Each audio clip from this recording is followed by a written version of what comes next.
Welcome back, and today we got some Dragon's Dogma 2 news, some more news, an interview. Apparently it's about some of the things coming in Dark Arisen. Apparently it talks about hard mode, fashion overstats, and why they named it Dark Arisen again. So, this is gonna be an interesting way to do too. I do. So, before we start, I do want to apologize. I'm going to butcher a lot of words that I read it much today, so I'm gonna be catching up and getting warmed up on my reading skills. But article will be in the description if you read it for yourself and I hear me butcher it and all that kind of stuff. So yeah, let's get into this interview they did with Dragon's Dogma 2. Let's see. We sat down with Dragon's Dogma 2 game director Kento Kinoshita and producer Nato Oyama to talk about the upcoming expansion and changes to the game, including a heavily requested hard mode. Oh, we did have a hard mode? That's been great, because I always did hard mode in Dragon's Dogma 2. Like the first time I started, well no, Dragon's Dogma 1, not 2.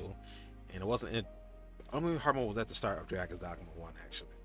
I think one of my other runs it was they added a hard mode, which is just they do more damage, but you get a lot more XP, a lot more money. So you power level a lot faster.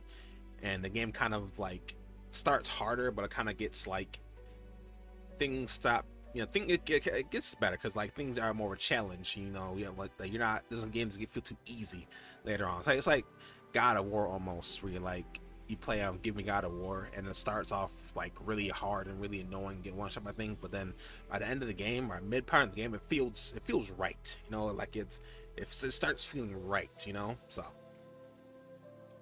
The expansion of Dragon's Dogma 2 Dark Arisen was announced last month during the June Nintendo Direct, and we all cried. And we had a moment to catch up with the game director Kinoshita and producer Naoto Oyama for a chat.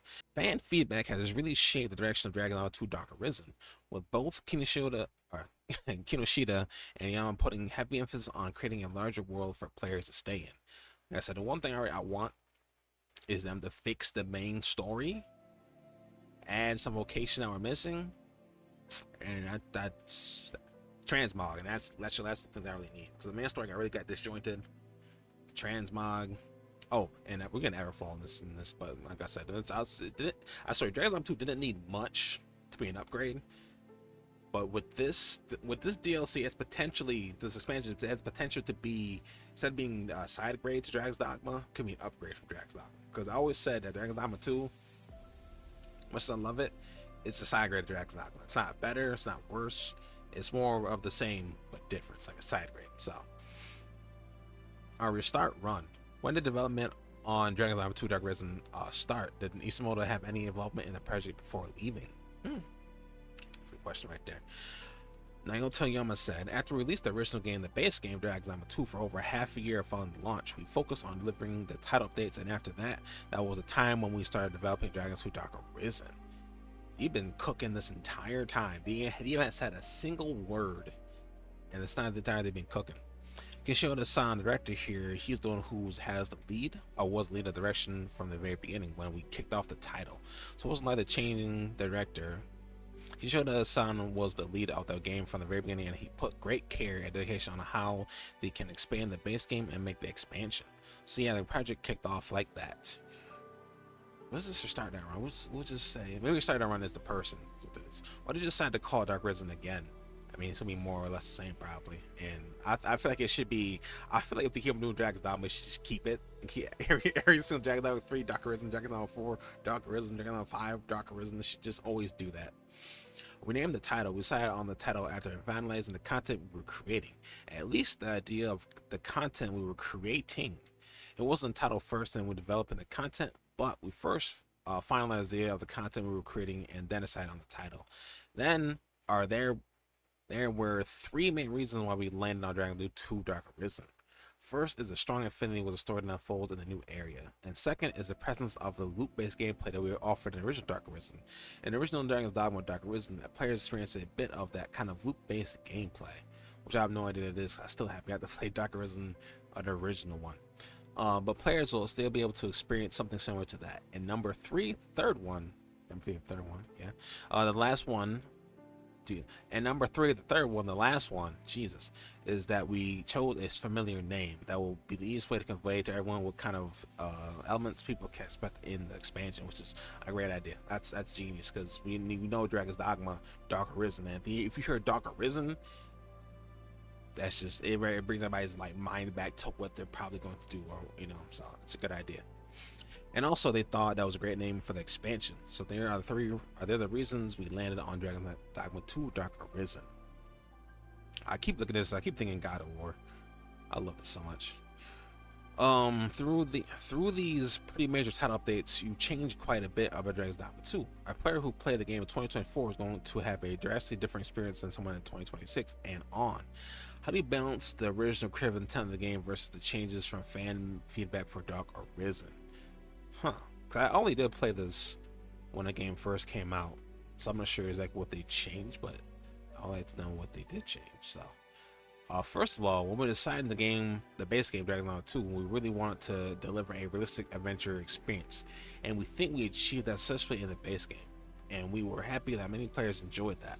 But also, considering the fact that we got some players, and considering the modern standard of RPG games, like open world RPG games, it is true that there are people who think that they want to enjoy the game more casually instead of feeling that friction. I don't think there's any time where I felt friction, because I don't remember a lot of time-based quests in this game. So, for example, they added the Eternal Firestone that allows players to travel for a limited time without consuming any consumable items. Oh, is it like a consumable and it gives you a limited amount of teleports for a time? Is that how that works for me? Because there's a certain person in the first game, we just have limited teleports. This is just an option they added to the game. Granted, I never felt like a friction, like, oh, I have a couple fairs, something I gotta decide if I'll go here or here. But I guess it just alleviates. But at the same time, I'm sorry if I'm putting my own feedback in this article, just reading the article and going through it. But in open world games, having unlimited teleports or fast travel kind of ruins the game, because you stop exploring as much, because you can just go to point A to B instead of going seeing in between A and B. You just go to A instead. So just an option that we add to the game. If people want to enjoy the game by exploring on foot rather than using fast travel, that's also an option. But also using the Eternal Firestone is definitely another option. So you balanced it by having preserved the core gameplay experience designed for the base game, but also had an option to enjoy the game more casually. So that's how we balanced it too. Okay, so it's the almost an illusion of choice, but it is a choice. So on all the feedback you've seen over the years, was there any you were surprised about? In terms of kind of surprising feedback that I got, this is just kind of a personal one. At first, I was assuming that most of the players who were just focused on enjoying that realistic adventure that they could enjoy in the game. But we received feedback that the players kind of enjoy dressing up more than choosing the best equipment in terms of design or how strong it is, like how the defense or the strength stat is high. See, you should know this in this day and age of 2026, the year of our Lord of transmog, that we want drip above all else. That is the true end game. All right, so of course we want that. We just look at Monster Hunter. That's the best contender that Kekken has for like just straight up just aesthetic alone, but over stats. So we just assume people were more focused on realistic adventure, but there were many people who asked for professional items and more ways to dress up in the game. So that's something that surprised me. So we're getting transmog. We're saying. I want to ask you if you have that thought process where you want to choose more. I don't know, fancy equipment or things like that. Laughs. I'm definitely someone who chose to wear the pants with my butt hanging out. Oh, jeez. Hanging out because of them, because it was the best stats I could get early on in the game, so I wouldn't mind some more fashion ways to dress up. And just say, I definitely am someone who chose to wear the pants with my butt hanging out of them because it was the best stats. I don't think those two things go hand in hand, because I don't remember no items in the game with your ass hanging out that had the best stats. All right. I know the new story of content fit into this story of Dragon's Dogma 2. Does this content have an impact on the true ending route of the game? This is a good question right here too. The story that folds in a base game and story that folds in a new area, the Norgan area, is completely separate, so it doesn't impact each other. The story that folds in Norgan is kind of another apocalyptic tale that hidden beneath the journey to slay the Royce dragon in the base game. So yeah, design like that. There is a kind of mystery that is centered around the story that unfolds in the Norgan area, and arisen with progress to solve that mystery. That's the main theme of the newly added story. Okay, so the two totally separate things. Okay, it's cool. Well, kind of cool, but I was hoping for some base game changes. But the Lost Right Channel dungeons and also the Norgan content Forsaken Dominion are an event independent of the base game. So for the both the Lost Right dungeon and also the Norgan content, players will be able to enjoy that content pretty early in the story of the base game. Once players reach Vernworth, the capital of Vernmund, the first area people have to visit, they'll be able to accept the quest to challenge that new content once in Vernworth. You'll be able to access the new content pretty early into the game. So it's kind of separate from the main game. I just want to clarify that. The recommended level to start the content is for the Lost Right dungeon will be level 20 to start, and for Norgan content, the Forsaken Dominion, that will be level 40. So I think the Everfalls are like the challenge things are level 20, and then new content they have over there is level 40. But that's the recommended start level to challenge the content, so it's definitely a difficult gradient. This is not a hard mode, probably higher than this on top of that. Although I said that, players will still be able to challenge the content pretty early in the game. That is kind of the recommended level, so it'll be pretty tough and often challenging for people to challenge the content right away after reaching Vernworth. But it's also up to the player if they want to challenge that new content with the lowest recommended level, or if they want to level up the first and then challenge the content. So it's slowly up to the players, and they can enjoy making that decision.